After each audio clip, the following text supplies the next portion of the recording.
Radio Grand Lac. À Aix-les-Bains, à Chambéry et bien plus encore, Radio Grand Lac vous accompagne sur le 92.1 FM. Parents autrement, en route vers une parentalité décomplexée avec Pauline sur Radio Grand Lac. Et bonjour à tous, bienvenue dans votre émission dédiée à la maternité et à la parentalité. Je suis ravie de vous retrouver aujourd'hui et je suis accompagnée de mon amie Janice. Bonjour à tous, bonjour à toutes. Janice des Lagons de Soie, que vous avez déjà entendu plusieurs fois. Je crois qu'on a fait 2 émissions déjà ensemble. Ouais, tout à fait. Ouais. Donc, je vous invite à retourner les écouter sur le podcast de Parents Autrement, soit sur la chaîne YouTube de Radio Grand Lac, soit sur les plateformes Spotify, Apple et Deezer. Vous trouverez tous les épisodes de Lagons de Soie. Ouais, mais en tout cas, si vous n'avez pas le temps là tout de suite de les écouter, si je devais vous présenter Janice, je vous dirais que elle est un peu comme moi, elle est ingénieure à la base. Tout à fait, on a le même parcours. On a le même parcours, on a beaucoup de similitudes. Ça on l'a déjà dit, on le dit à chaque fois. Oui, c'est vrai.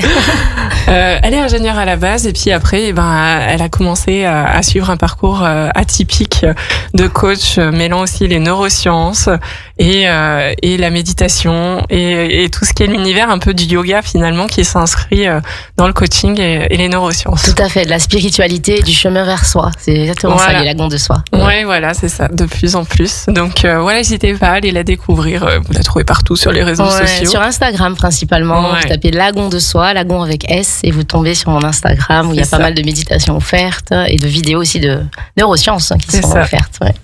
Bon, et puis ce week-end, voilà, j'ai écrit à Janice en lui disant tu voudrais pas venir parler avec moi d'un sujet. Et du coup, on a pensé à un sujet, tu m'as fait une proposition et ça résonnait forcément avec mon parcours, donc on dit banco, on y va. On y va, ça résonnait. On voulait évoquer comment en fait la grossesse, la maternité en général et aussi la paternité amenait des changements dans le corps et dans le cerveau qui avaient des conséquences après sur nos choix de vie professionnels ou personnels des fois, ce qu'on pourra nommer comme mission de vie dans le monde spirituel, mais pour ceux qui sont pas très spirituels, ça vous parlera aussi. Juste vous changez de carrière, vous faites une reconversion, vous décidez d'essayer des nouvelles choses dans vos loisirs, développer des projets perso. Voilà, c'est ça, c'est ces changements de vie en fait qui vont être opérés grâce, on va dire exactement. Grâce. Voilà. Comment la maternité et la paternité sont des leviers, c'est ça, des catalyseurs pour réveiller notre mission de vie. Exactement. Même si, dans les faits, ça peut être un peu perturbant, voire déroutant. Il peut y avoir des moments très durs, à travers ces passages-là, mais qui, quand on les regarde avec le qu'est-ce que j'en fais et comment on est accompagné, ça peut permettre en fait de déboucher sur des belles choses. Exactement. Donc ça va être un peu le sujet d'aujourd'hui. J'aimerais déjà qu'on parle de ce cerveau. Parce que du coup pendant toute la grossesse et la maternité, il y a quand même pas mal de choses qui se passent dans le corps, des changements hormonaux, des changements aussi de taille du cerveau qui rétrécit. Ça veut pas dire que les femmes sont moins intelligentes, bien au contraire. C'est certaines parties qui rétrécissent et d'autres qui grossissent. Voilà, c'est pas la taille qui compte. Exactement. Voilà. Mais c'est un peu ce qu'on va évoquer aujourd'hui, n'est-ce pas? Ouais, tout à fait. Parce que c'est vrai, comme tu disais, on parle souvent de fatigue, de baby blues, mais on parle beaucoup plus rarement de cette renaissance identitaire, de cette reconfiguration neurologique profonde qui se fait. Et c'est vraiment une réorganisation qui est à la fois émotionnelle, mentale et qui est vraiment, d'un point de vue neurosciences, incroyable. Ouais. Donc ce qu'on vous propose aujourd'hui, c'est de vous donner vraiment des éléments concrets, de vous vulgariser ça et de vous donner les points de transformation du cerveau maternel et paternel, encore une fois, parce qu'il y a aussi des changements dans le cerveau des papas, pardon. Donc déjà, le premier point, c'est au niveau, tu disais, de la structure du cerveau. Après une grossesse et une maternité de manière générale, et quand je dis grossesse, je parle aussi des personnes qui sont dans des processus d'adoption, parce que ça fait partie aussi du processus et ça a été accompagné, préparé en amont. Il y a vraiment une restructuration du cerveau qui se fait, effectivement. Donc il y a une réduction qui est temporaire de certaines zones de matière grise, donc des zones qui sont plutôt affiliées au rationnel, effectivement, au mental, comme tu disais tout à l'heure. Par contre, pourquoi il y a cette réduction temporaire? C'est pour renforcer l'efficacité des connexions émotionnelles et empathiques. Donc ça a été prouvé par les neurosciences. Il y a eu plusieurs études qui ont été faites dessus. Je pense que tu parleras tout à l'heure de certains bouquins aussi qui ont été écrits dessus. L'autre élément aussi hyper important à garder en tête, c'est que il y a un équilibre qui change et qui se modifie profondément entre notre cerveau limbique, donc c'est le cerveau des émotions, je pense qu'on en avait parlé dans les émissions précédentes, et le cortex préfrontal, qui est vraiment la partie du cerveau de la raison, de la prise de décision, de la conscience raisonnée, comme on dirait. Et en fait, cet équilibre se réajuste pour que la maman ou le papa devienne plus intuitif et aussi qu'il soit plus focus sur des priorités vitales qui correspondent forcément à la survie de l'enfant. Évidemment, parce que voilà, quand on devient parent, notre objectif premier, c'est de garder cet enfant en vie. Exactement. Dès qu'il est dans notre ventre, le cerveau, lui, ça va être sa tâche première de maintenir cet enfant en vie et de le permettre de grandir, de l'amener après à l'extérieur et toutes les compétences qu'on doit acquérir, parce que des fois c'est pas, il y a un peu cette idée reçue que c'est inné d'être maman, on le sait forcément.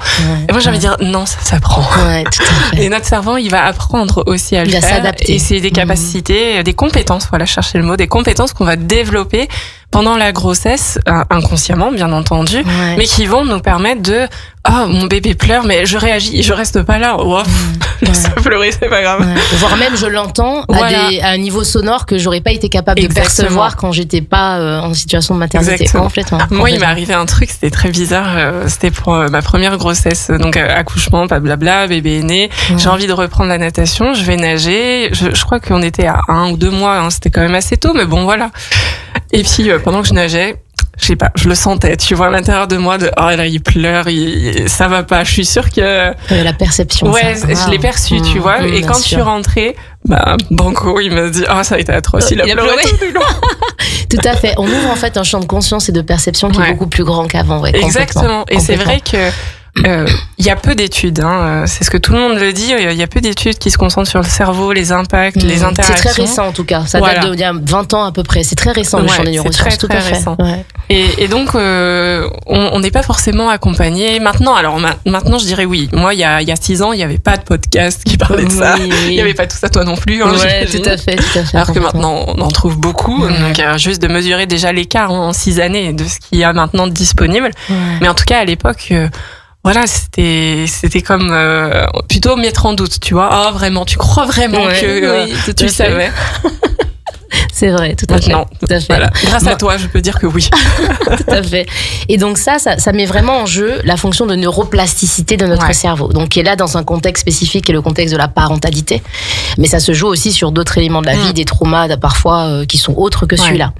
Une autre partie du cerveau qu'on avait envie d'explorer ensemble avec vous aujourd'hui, on en discutait avec Pauline tout à l'heure, qui est pas très connue, parce qu'en fait, le cerveau, c'est une composante de plein de parties. Contrairement à ce qu'on pense, c'est pas juste un gros paquet tout plié, comme on le voit souvent. En fait, il y a vraiment des zones différentes. Donc, on a parlé tout à l'heure du cortex préfrontal et du cerveau limbique. Je voulais vous parler aujourd'hui d'une partie du cerveau que vous connaissez peut-être pas. Moi, je la connaissais pas. Voilà, qui s'appelle l'insula. Donc l'insula, c'est une partie, pour vous donner un ordre d'idée, qui se trouve un petit peu sur le côté de votre tête, des deux côtés en fait. Et c'est une partie du cerveau qui est la région clé de la conscience corporelle et de l'intuition. Donc la conscience corporelle interne. C'est-à-dire que c'est une partie qui va vous permettre de ressentir physiologiquement tous les processus qui se passent à l'intérieur de vous. Ça peut être votre digestion, votre respiration, votre pouls. On parlait tout à l'heure de la nidation au moment de la fécondation. Et en fait, en devenant maman, dans le processus de la grossesse, avec aussi toute l'imprégnation des hormones dont on parlera juste après, la maman développe, et le papa aussi, on verra par la suite, une sensibilité et une intuition, un développement de cette partie de l'insula qui devient encore plus réceptive et beaucoup plus perceptive quelque part à ces mouvements dans le corps. Et ça peut déstabiliser. Et comme tu disais tout à l'heure, tu ressentais à distance ton enfant pleurer. Ça peut être aussi que on ressent beaucoup plus les émotions. On ressent beaucoup plus les réactions physiologiques de nos émotions. On a mal au ventre, on a la chair de poule, on a toutes ces. Tu veux dire, il y a une connexion une conscience développée des sensations corporelles. Exactement. Et qui sont souvent dues à des émotions, puisque les deux sont liés de toute façon. Et du coup, cette insula permet quoi, en tant que maman ou papa? C'est à ressentir l'état émotionnel aussi de l'enfant, par les neurones miroirs, dont on va parler aussi. Et c'est une forme d'hyper-empathie physiologique. Et psychologique aussi d'ailleurs. Et ça peut perturber, parce que ça peut nous rendre dans un contexte professionnel, par exemple, ou même dans un contexte familial autour, beaucoup plus sensible à certains événements. sereinement. Et souvent, les personnes qui se reconnaissent dans les profils hypersensibles se disent mais je suis encore plus hypersensible quand je deviens maman ou que si c'est un homme, hein, parce que ça peut être le cas quand je deviens papa. Donc cette partie du cerveau, il faut en avoir conscience. Il y a des manières de les travailler. Alors toujours, je vais encore vous parler de la méditation et des niveaux de conscience qu'on peut atteindre et qu'on peut se connecter à des parties du cerveau volontairement pour aller explorer et embrasser, comme je dis souvent, les challenges que cela peut nous donner et mieux comprendre et mieux lâcher prise en fait et éviter de tomber dans du burn-out maternel par exemple ou le baby blues ou ce genre de choses. Donc c'est intéressant à avoir en tête. Ouais, c'est hyper précieux ce que tu dis parce que c'est des modifications du corps et de l'esprit qui arrivent, qui sont là, on les constate. On sait pas trop quoi en faire. Et c'est ça la problématique parce que ça reste et ça devient presque, ça entrave notre bien-être et puis la personne qu'on a envie d'être parce que d'un coup on est beaucoup plus sensible. Une personne est en colère et on se retrouve à être nous-mêmes en colère. Alors oui, les émotions sont contagieuses, mais des fois c'est exacerbé à un point que des fois on se dit attends, c'est pas possible, moi à la base je suis pas en colère. On se reconnaît plus. Voilà, on se reconnaît plus. C'est une perturbation, enfin, c'est une tempête et une tempête émotionnelle, complètement. C'est des tempêtes très fortes que notre corps traverse et je trouve que c'est important en fait de juste savoir OK, c'est normal, ça existe, je comprends ce que c'est et maintenant j'ai aussi ce pouvoir de qu'est-ce que j'en fais ? C'est ça, de transmuter. Comment je peux rendre ça utile pour la vie que j'ai envie de mener, en fait. Tout à fait. Et c'est ça un petit peu qu'on avait envie de vous inviter à mener comme réflexion si vous vous retrouvez dans ces faits, ces exemples qu'on cite. Et à découvrir. L'autre aussi, point hyper important à explorer, c'est la partie hormonale. Donc on en parlait tout à l'heure. Les hormones de la maternité, de la paternité, ce sont des hormones du changement. Pourquoi ? Parce qu'en fait, et peu de personnes le savent, notre cerveau baigne dans les hormones. Et le principe de neurotransmission notamment se fait via un processus qui implique les hormones en fait. Donc il y a plein d'hormones dans le corps. Il y en a 3, on va même dire 4 particulières qu'on voulait un peu plus vous faire explorer aujourd'hui, car elles rentrent dans ces processus de modification de conscience qu'on a quand on devient parent. La première, souvent tout le monde la connaît, c'est l'ocytocine, puisqu'on en parle beaucoup lors de l'accouchement. Exactement, de l'amour, qui permet aussi au bébé de pouvoir sortir au moment de l'accouchement. C'est l'hormone de l'attachement. C'est aussi l'hormone de la confiance et du courage émotionnel. Et cette hormone va augmenter en quantité pour les femmes et aussi pour les hommes, parce que les études ont prouvé que le taux de testostérone diminue quand un homme est dans le processus de patrescence. On parle de matrescence, mais pourquoi pas de patrescence aussi. Et encore plus après l'accouchement, son taux de testostérone diminue pour augmenter son taux d'ocytocine pour lui permettre d'être beaucoup plus réceptif et empathique par rapport au processus de paternité qu'il est en train de révéler. Ensuite, on a aussi la prolactine. Celle-là, elle est un petit peu moins connue. C'est une hormone qui favorise la patience et la disponibilité. Mais il faut savoir qu'il y a plusieurs études qui ont montré, notamment aux États-Unis, que le taux de prolactine augmente pour les mamans et pour les papas. Et donc, c'est pour ça qu'on devient... Alors, on est bien d'accord que les enfants peuvent aussi amener à des moments où on n'est pas patient, mais en tout cas, il y a un vrai changement profond et qui est durable en plus dans le temps. C'est ça qui est intéressant. Donc, ça veut dire que même les personnes qui ont été maman, papa, entre guillemets, qui ont donné naissance il y a très longtemps, elles vont garder en fait cette modification de la production de la prolactine, qui favorise la patience et la disponibilité. Patience et disponibilité, la prolactine, c'est aussi l'hormone qui permet la production du lait maternel. Tout à fait. Donc forcément, quand tu dis patience et disponibilité, moi qui regarde avec le côté allaitement, je dis complètement. Oui, quand on allait, on ralentit énormément. Exactement, on est obligé de ralentir. On est obligé de ralentir et puis d'être disponible, avec ce petit être qui vient juste de sortir et qui a des besoins et donc ça fait sens. Ça fait sens. Et tout est connecté, c'est vrai qu'on se disait souvent. Et ensuite on a la dopamine et la sérotonine. Donc ça c'est des hormones dont je parle souvent dans mes programmes aux femmes que j'accompagne dans mes coachings en ligne, qui participent à la joie du lien qu'on crée, parce qu'il y a des nouveaux liens qui se créent, c'est des nouveaux aussi systèmes, on va dire, émotionnels, parce qu'on n'est plus juste un couple, on intègre un être vivant, être d'amour en fait dans le lien. Et c'est aussi leur fluctuation qui va créer ce qu'on appelle la fameuse montagne russe émotionnelle qu'on peut avoir en postpartum et que tu connais très bien parce que tu es doula. Et encore une fois, toute cette augmentation, diminution d'hormones, elles sont présentes aussi chez le père, avec cette baisse de testostérone dès la naissance. Et le cerveau paternel s'adapte autant que le cerveau maternel, en tout cas d'autant que le père soit impliqué, comme on se disait, dans le processus de patrescence ou de matrescence et d'accouchement et la maternité après.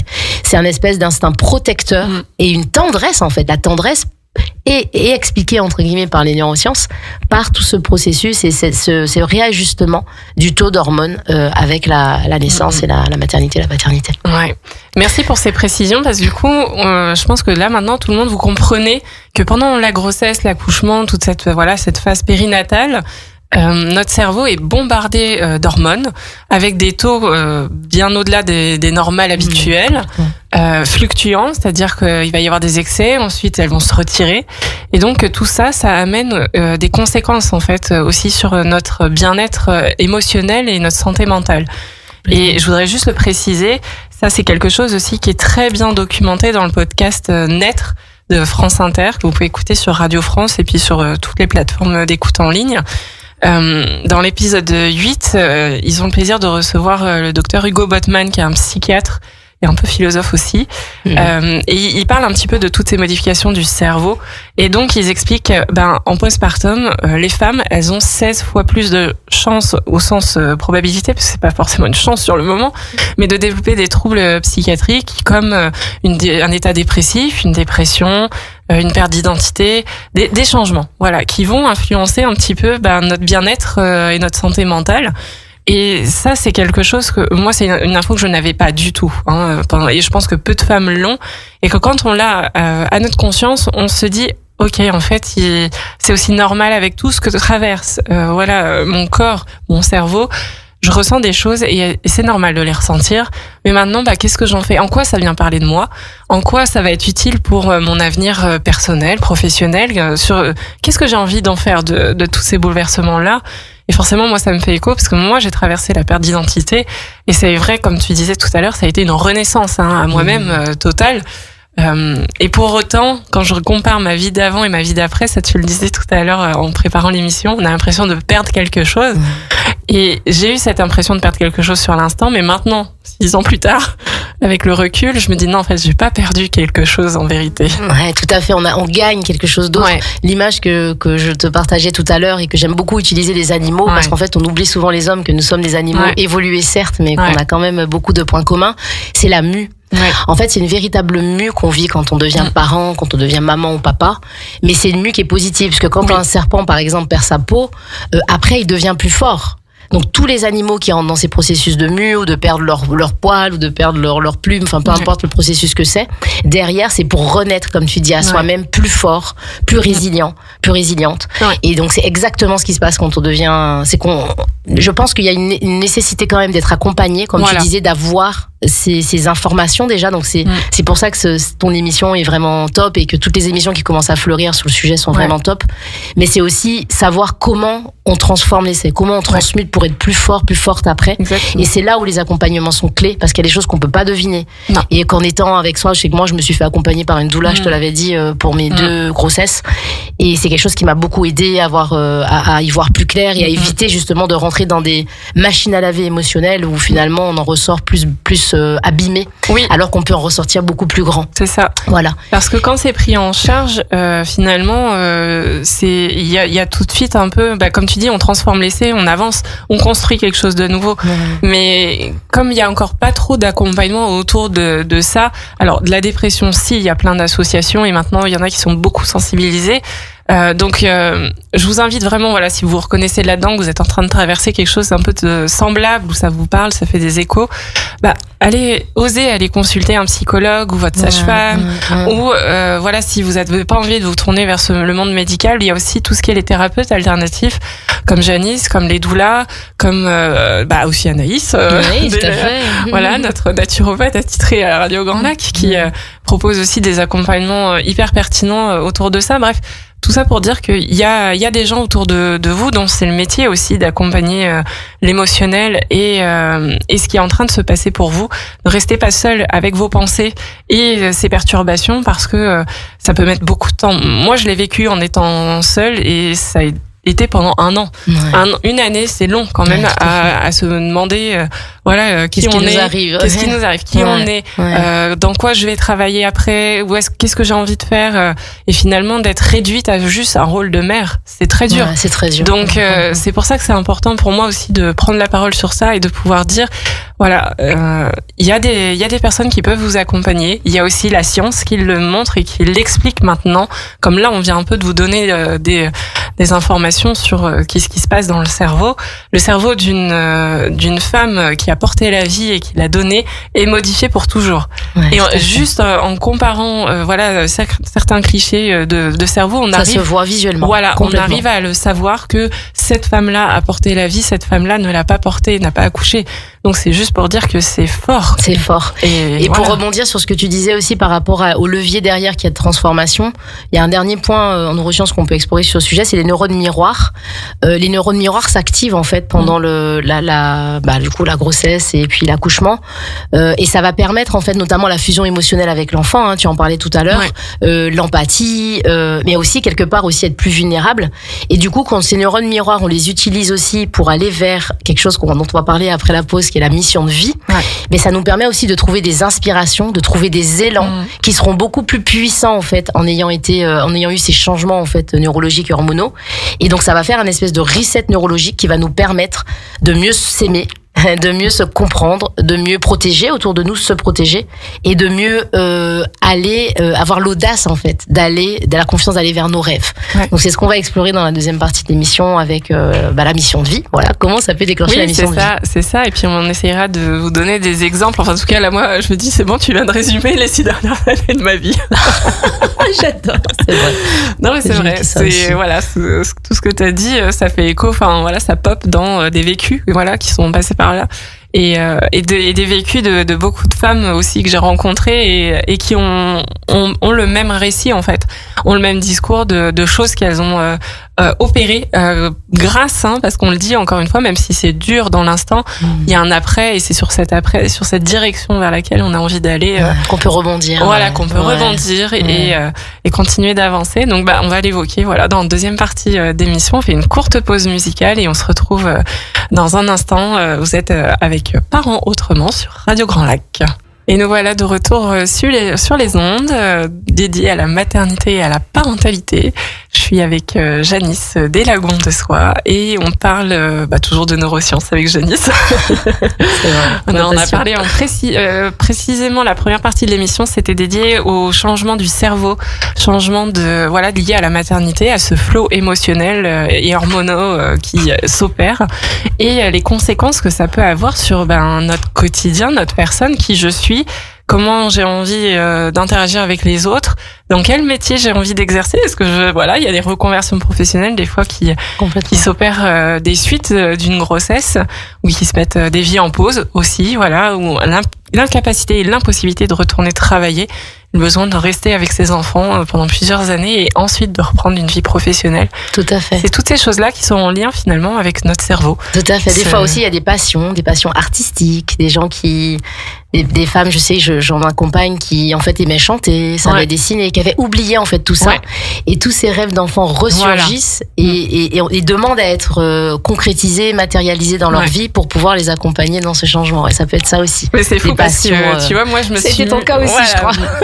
Je me souviens. C'est incroyable parce que du coup, moi je me suis remis entre guillemets à l'aquarelle et à tout ce qui était la peinture parce que quand j'étais petite, j'adorais ça et même je disais ma matière préférée c'était l'art plastique, tu vois. Et quand j'étais petite à l'école, j'avais participé à une émission de radio. J'avais adoré. Je sais plus si j'avais fait la météo ou l'astrologie, mais bref, c'était trop cool. Et c'est des suites de mes grossesses que j'ai décidé de commencer la radio et les choses ont fait que j'ai été invitée d'abord à une émission et puis après en arrivant à Aix-les-Bains, j'ai lancé Parents autrement avec Radio Grand Lac. Et donc la maternité, ça a été comme un catalyseur quelque part de sens pour toi, de développer de nouvelles choses et oser. Tu vois, ça se fait avec facilité, c'est pas du tout une contrainte. Donc ça c'est chouette. Ouais. Et tout à l'heure, tu disais avant la pause on peut avoir une sensation d'être perdu quand on est à un moment donné de la matrescence, si j'emploie ce terme que j'aime beaucoup.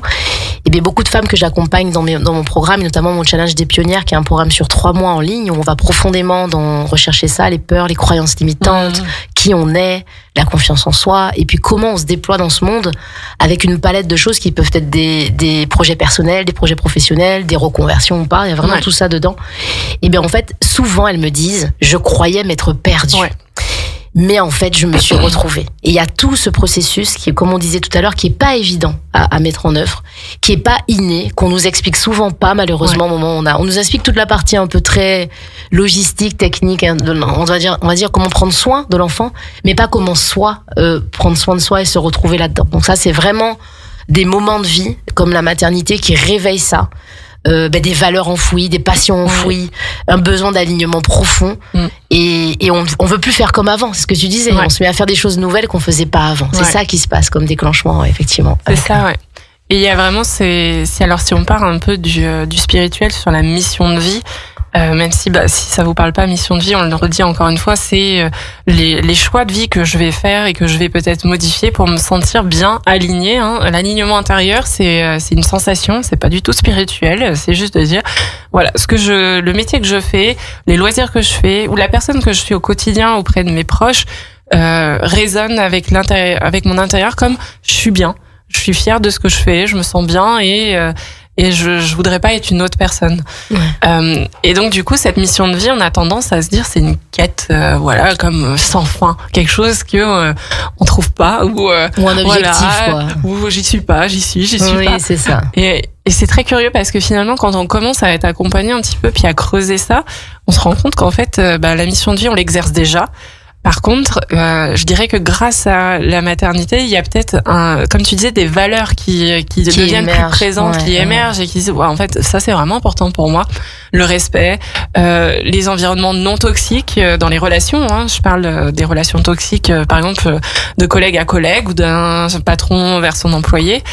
Ce genre-là, ça s'affirme comme étant ok, je n'en veux plus, je fais du tri et je veux par exemple continuer à travailler. Moi, c'était mon cas finalement. Toute ma carrière, je me suis orientée vers du relationnel, même quand j'étais ingénieure.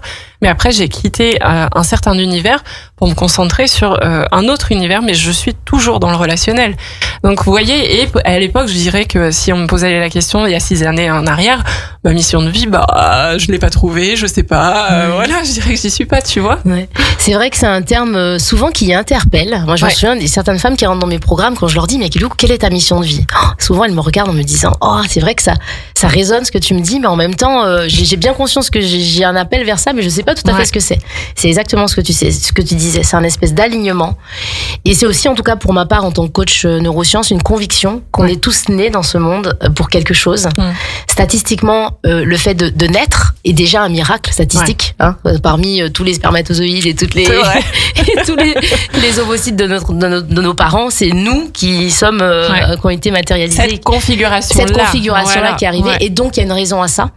Et c'est se dire qu'effectivement, on est déjà quelque part dans notre mission de vie. Par contre, la maternité et la paternité vont aller renforcer l'appel qu'on a de savoir ce que c'est, de comprendre ce que c'est et d'œuvrer en fait tous les jours dans cette direction-là. Et on parlait tout à l'heure de l'ocytocine et de la dopamine. L'ocytocine et la dopamine en particulier vont renforcer les circuits de récompense et les circuits de gratification. Et souvent, les personnes qui deviennent maman ou papa vont chercher des expériences qui ont du sens de plus en plus. On parlait aussi d'une chose, c'est que quand on a des enfants, on a cet amour de vouloir laisser un héritage, de vouloir se dire pourquoi ces enfants seront fiers de moi. Moi, beaucoup de femmes qui font mes programmes me disent, même des fois quand leurs enfants sont déjà grands, j'ai envie de faire un grand projet qui soit mon projet et que mes enfants puissent être fiers de moi. Il y a beaucoup cette notion-là d'héritage et de postérité qu'on veut laisser. Et donc, devenir parent aussi, ça renforce ces circuits-là. Et c'est pour ça que ça renforce cette espèce de déclenchement de se dire, qu'est-ce que je fais de ma vie? Et encore une fois, c'est pas obligé d'être professionnel. Ça peut être organiser une course, trail. Je sais que j'ai une pionnière qui veut organiser un trail maintenant pour les femmes. Ça peut être faire une expo avec ses tableaux. J'ai une pionnière aussi qui est ingénieure comme nous, qui fait de l'art, de la peinture, et elle a exposé à Aix-les-Bains justement ses œuvres. Et pour elle, c'était un projet extraordinaire de faire ça, une grande fierté. On a du coup Anne que je salue qui a lancé le premier Escape Game d'Aix-les-Bains, qui a fait la pub. Voilà, qui a fait son ouverture. Et ça, c'était le projet de sa vie parce qu'elle adorait le jeu et elle a reconnecté à ça le fait qu'elle aimait le jeu aussi. Je pense par son process de maternité, elle a fait le programme des Lagonçois et elle a pu concrétiser ça, qui est un projet très grand. C'est le premier Escape Game d'Aix-les-Bains. Et c'est cette notion de pionnière, devenir pionnière de sa vie dans une mission de vie qu'on amplifie et qu'on comprend bien plus. Si on comprend pourquoi on est là, en fait. C'est vraiment ça. C'est un tremplin, en fait. Un tremplin vers une évolution personnelle et professionnelle. Bon, voilà. Trop bien. Trop bien. Et donc, du coup, voilà, en tout cas, voilà, moi, c'est une autre des convictions, mais je pense que la maternité, elle ouvre ça et elle permet ça.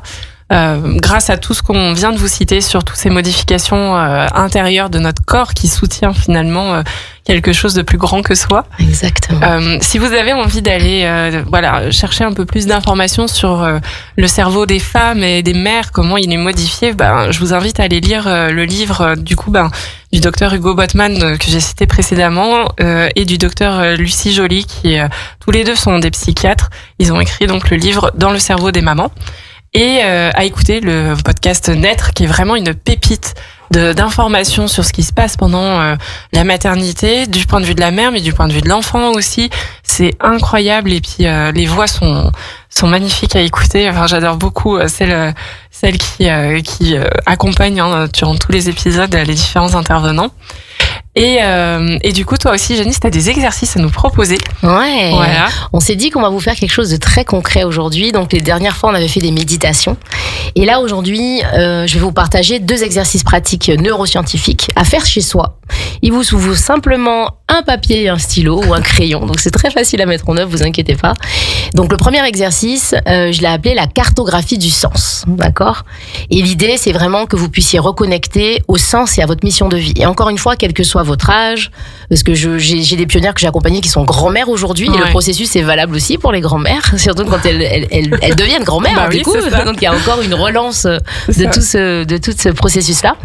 Donc, je vous invite à prendre une feuille et à tracer 3 colonnes sur cette feuille. Donc, jusqu'à maintenant, c'est très simple. Et donc, les 3 colonnes, on va les appeler. La première colonne, ce sera ceux qui me donnent de l'énergie depuis que je suis parent ou depuis que je suis grand-parent, parce que c'est aussi un changement et c'est aussi un autre équilibre. La deuxième colonne, ce sera ceux que j'ai cessé de tolérer ou de supporter. Donc c'est ce que tu disais, c'est où on met ses limites une fois qu'on a atteint ce nouveau parcours de vie. Ouais. Et la troisième colonne, c'est ce que j'aimerais transmettre à mon enfant et au monde, parce que c'est souvent de cet angle-là on ose beaucoup plus aller loin dans ses rêves, aller loin dans ce qui nous anime, en se disant oui, j'ai envie de laisser ça à mes enfants, à mes petits-enfants. Donc je vous invite à faire ces 3 colonnes-là. Et ensuite, vous allez simplement noter dedans les mots, peut-être les souvenirs, les compétences, les qualités, les forces que vous avez. Et dans chacune de ces colonnes, donc en concernant avec les 3 titres, et en relisant en fait ces colonnes, ça va vous donner des indices sur une nouvelle direction intérieure que vous avez envie, peut-être sur un projet que vous avez envie de concrétiser, qui était enfoui en vous, auquel vous pensiez plus. Et ça va vous permettre aussi d'aller plus loin, de vous sentir plus serein par rapport à tout ce process de maternité, paternité, voire même, encore une fois, de grand-parentalité, si on peut dire ça comme ça. Ensuite, le deuxième exercice, alors vous n'avez pas forcément besoin d'un papier et un stylo, parce que c'est un dialogue intérieur que je vais vous proposer de faire avec votre cerveau limbique. Alors rappelez-vous, le cerveau limbique, c'est le cerveau des émotions, si on simplifie. Et le cerveau, du coup, le cortex préfrontal, c'est le cerveau rationnel. Donc là, vous allez être amené à discuter avec votre cerveau limbique. J'aime beaucoup faire ça, mettre en place des dialogues intérieurs avec soi, avec peu importe son cœur, on peut faire avec plein de choses. Et l'idée de ça va être d'apaiser, de clarifier vos émotions si jamais vous êtes dans une tempête émotionnelle ou un baby blues ou quelque chose où on va dire une expérience de parentalité peut-être un peu difficile à des moments. Donc avant de dormir, vous allez vous dire intérieurement, et peut-être l'écrire si vous avez envie aussi, cher cerveau limbique, merci de m'avoir aidé à traverser ces changements. Et aujourd'hui, ce soir, je choisis de, ou dès demain, je choisis de. Et là, vous complétez cette phrase avec quelque chose que vous vous promettez à vous-même, un engagement que vous prenez avec vous-même, soit de poser des limites. Ça peut être de dire non à quelque chose, d'enlever quelque chose de votre vie, d'épurer, de peut-être clarifier, ça peut être quelque chose comme ça.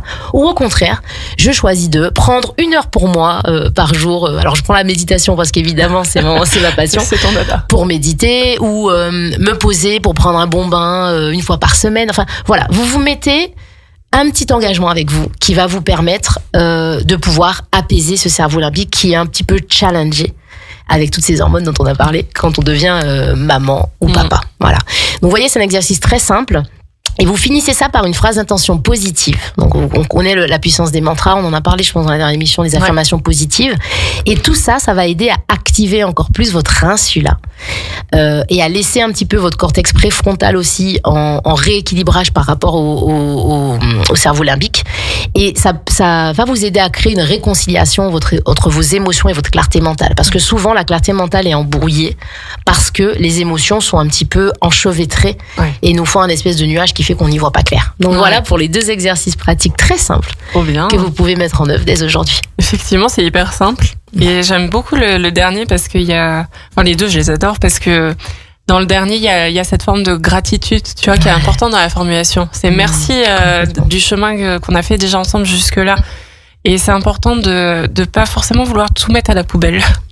Voilà, ou de vouloir regretter des périodes de notre vie, ou voilà, d'être dans un peu cette dynamique, tu sais, d'accuser. C'est pour ça qu'on dit grâce à la maternité, même si c'est dur, hein, même si il y a des moments où on a envie d'abandonner ou de se dire mais waouh, je préférais ma vie d'avant.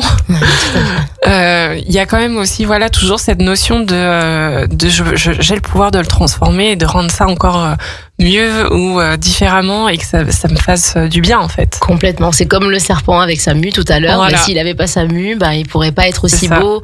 Il y a le paon, il y a le cygne aussi, c'est un très bel exemple animal. Le cygne quand il naît, il est tout gris. Oui. Et en fait, il perd toutes ses plumes au fur et à mesure pour pouvoir avoir cette parure blanche magnifique que on voit. Le vilain petit canard.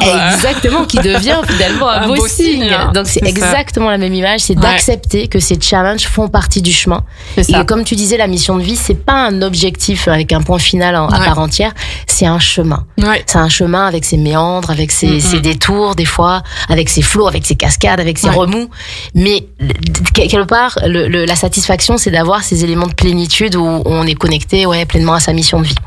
Je vous invite aussi, si vous avez envie d'aller plus loin, si vous visitez mon compte Instagram Lagon de Soi, j'ai créé un quiz il y a pas très longtemps, on l'a sorti début septembre, Neurosciences, qui est offert, qui est complètement gratuit. Vous le trouverez en bio de mon compte Insta, pour identifier votre principal blocage. Parce qu'en fait, ça peut aussi beaucoup plus, comme tu disais, mettre en avant des choses qui nous bloquent, où on se dit on sait plus où on va aller, donc on se sent comme bloqué.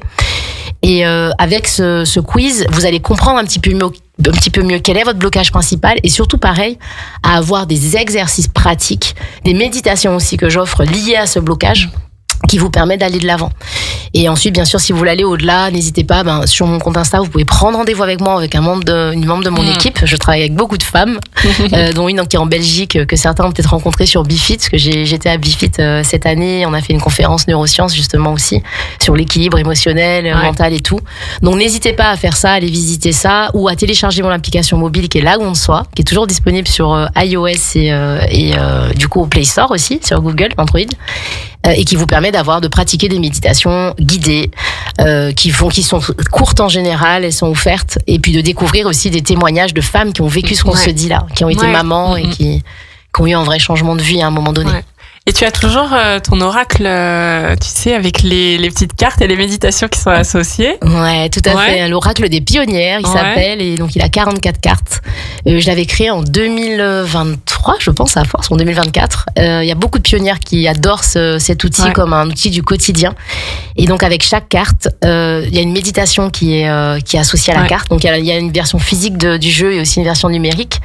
Et il y a aussi une pionnière inspirante, donc une femme inspirante française aussi, ou internationale, dans plein de sujets différents, l'art, la science, des actrices, il y a vraiment plein de personnes différentes qui inspirent avec un exercice aussi lié en fait au sujet qu'on explore.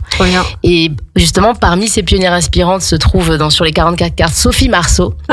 Et je t'en ai parlé tout à l'heure parce qu'il m'est arrivé quelque chose d'un peu marrant au début de mois septembre. J'ai été appelée par le magazine Gala et qui m'a proposé de faire un article dans le magazine qui va sortir demain. Donc c'est un hasard complet que il n'y a jamais de hasard. Je dis jamais de hasard. Et donc je vous invite peut-être demain à aller voir ce magazine Gala dans les bacs, ou si jamais vous dans les tabacs presse, et si jamais vous allez chez un médecin, une esthéticienne, il y a toujours ces magazines et vous pouvez lire qu'est-ce que c'est que les rayons de soie et comment en fait ce programme est vraiment fait pour aider des femmes à s'élever et à briller, surtout après des processus comme celui qu'on vient de parler, de devenir maman et de connecter à sa mission de vie, de savoir comment on connecte à sa mission de vie, et aussi les retraites que je propose à Aix-les-Bains, dans des spas, on en a déjà fait ensemble. Et puis ma prochaine retraite est au Mexique l'année prochaine, au mois d'avril, du 19 avril au 25 avril 2026. Je fais une retraite d'une semaine à Tulum, dans un hôtel 4 étoiles, où justement des femmes vont aller se retrouver en sororité. Donc c'est 10 femmes maximum. Il me reste quelques places. Si ça vous intéresse, n'hésitez pas à me contacter. Et on va aller faire des méditations dans l'eau, dans des cénotes, dans les grottes. C'est des grottes sacrées qui sont au Mexique. Des massages aussi. On va aller parler de Kundalini, de choses un petit peu plus spirituelles aussi, et de se retrouver. C'est ce qu'on se disait, de se retrouver dans sa mission. Faire du bien et puis profiter. Je crois que tu as été transformée par ton dernier voyage au Mexique. J'y suis allée et j'ai préparé le voyage là-bas et c'était extraordinaire. Ils ont vraiment une connexion à ça, à la spiritualité, même dans leurs monuments historiques, dans les musées. Ils sont très connectés à ça avec les Aztèques, les Mayas, et tu sais que je suis passionnée de mythologie, et que le lien avec les neurosciences c'est très très très fort aussi. Bon en tout cas c'est aussi des opportunités, que ce soit avec Janice ou avec d'autres choses qui sont juste tout autour de vous, comme on le dit toujours, les choses se font bien et s'organisent bien si vous avez la possibilité d'aller recevoir un massage ou d'aller juste 1 heure dans des spas, ou peu importe, mais un moment d'apaisement dans votre quotidien, mais n'hésitez pas à profiter et faites-le. Offrez-vous ces cadeaux. On n'ose pas des fois quand on vient de devenir maman, en fait, on a tendance, mais parce que notre cerveau aussi nous oriente à ça, c'est ce qu'on a compris, j'espère que vous l'avez compris, mais la survie, je prends soin de mon petit bébé, et comment ne pas s'oublier là-dedans. Donc si vous avez la possibilité de vous offrir une petite pause avec cette fin d'année qui arrive, parce qu'aussi on arrive à l'automne. Ça je l'ai pas précisé, mais l'automne c'est les racines, toute l'énergie revient dans les racines, on redescend. Et souvent, on a envie de faire du tri, on se pose des questions. Donc, c'est aussi la saison qui va vouloir ça à un moment donné. De se poser. De laisser aller des choses, comme l'arbre qui va perdre ses feuilles pour faire un renouveau au printemps. Donc, on va suivre ça aussi, nous, intérieurement. On va aussi ressentir des choses qui... on a peut-être des questionnements, plein de questionnements, et ne restez pas seul avec vos pensées et vos questions. Faites-vous accompagner, aider. Que ce soit une amie, une bonne amie, ou bien une thérapeute, ou un médecin, une coach, une psychologue, un coach, quelqu'un qui est autour de vous et qui peut vous soutenir durant cette période-là de votre vie pour vous aider à renaître à vous-même. Exactement, la renaissance à vous-même, c'est très beau. Je pense qu'on va conclure là-dessus d'ailleurs. Tout à fait. Et moi, je vous retrouve la semaine prochaine avec Anaïs. La semaine prochaine, il y aura Destination Bien-être, et du coup, Anaïs et Janice seront ensemble pour vous parler de danse extatique. Une méditation en mouvement libre, avec la première session le 19 octobre avec Aix-les-Bains. Ça va être chouette. Ça va être chouette. Et moi, je ne vous retrouve pas dans 2 semaines parce que ce sera les vacances scolaires. Donc, je vous dirai à dans 1 mois pour un nouvel épisode de Parents Autrement. Merci à tout le monde. Merci Janice. Merci Pauline. Merci pour votre écoute. Et puis, je vous souhaite une belle journée sur Radio Grand Lac. Belle journée.